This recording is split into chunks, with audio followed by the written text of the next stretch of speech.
आणि आता वळूयात पुढच्या बातमीकडे जाऊयात। पुण्याच्या उंडरी पिसोळीमध्ये गाड्यांच्या गोडाऊनला मोठी आग लागली होती। 10 अग्निशमन दलाच्या गाड्या घटनास्थळी दाखल झाल्या होत्या। आगीवर नियंत्रण मिळवण्यात अग्निशमन दलाला यश आलेलं आहे। हे मोठं यश म्हणावं लागेल, कारण 10 गाड्या या ठिकाणी दाखल झाल्या होत्या। ही भीषण आग होती। पुण्याच्या उंडरी पिसोळीमध्ये गाड्यांच्या गोडाऊनला ही मोठी आग लागली होती। सुदैवानं यात कोणतीही जीवितहानी झालेली नाहीये। याविषयी अधिक माहिती घेऊयात आमचे प्रतिनिधी वैभव सोनावणे यांच्याकडून। वैभव, अपडेट्स।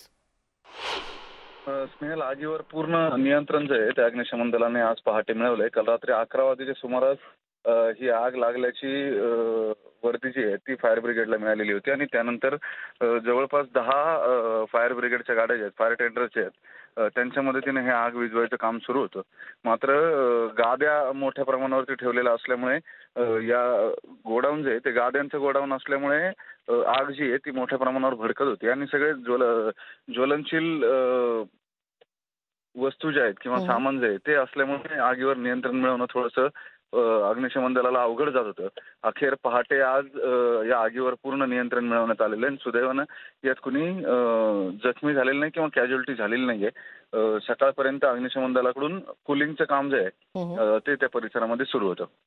धन्यवाद वैभव, तुम्ही दिलेल्या या सविस्तर माहितीबद्दल। तेव्हा पुण्याच्या उंडरी पिसोळीतील हे अग्नितांडव, गाड्यांच्या गोडाऊनला भीषण आग लागली होती। अग्निशमन दलाच्या 10 गाड्या या घटनास्थळी दाखल झाल्या होत्या आणि आज पहाटेपर्यंत या आगीवर नियंत्रण मिळवण्यात यश आलंय।